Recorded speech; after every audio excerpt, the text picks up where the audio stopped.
எல்லாருக்கும் வணக்கம். நாளைக்கு ஏப்ரல் 19 கண்டிப்பாக ஓட்டு போடுங்க. ஓட்டு போடும்போது ஒரு விஷயம் யோசிங்க. நம்ம யாருக்கு வாக்களிக்க போகிறோம்? நம்மளோட வாக்கு யாருக்கு? நமக்கானவங்க யார்? நம்ம பிரச்சனை யார் சொல்லுவா? நம்ம பிரச்சனைகளை சொல்கிறவங்களுக்கு, நல்லவங்களுக்கு பார்த்து வாக்களிங்க. இந்த வாக்கு நமக்கானது மட்டும் இல்லை, நம்ம எதிர்கால சந்ததியினருக்கும் நம்ம குழந்தைகளுக்குமானது. கண்டிப்பாக வாக்களிங்க. நீங்கள் வாக்களிக்கும் போது நல்லவர்களுக்கு வாக்களிங்க.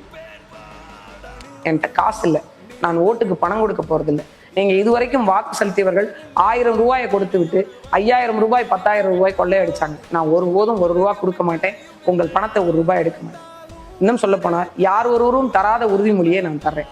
நீங்க யாரு தனி ஒரு வாக்காளராக இருந்தால் கூட என்கிட்ட நீங்க தாராளமாக எழுத்துப்பூர்வமாக எழுதி பெற்றுக்கொள்ளலாம்.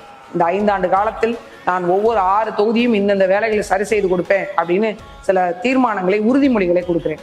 அந்த வேலையை இந்த 5 ஆண்டு காலத்தில் என்னால் செய்ய முடியலன்னா நான் பதவி விலகிக் கொள்வேன்னு ஒரு பெரிய உறுதிமொழியை எழுத்துப்பூர்வமாகவே எழுதி கொடுக்குறேன்.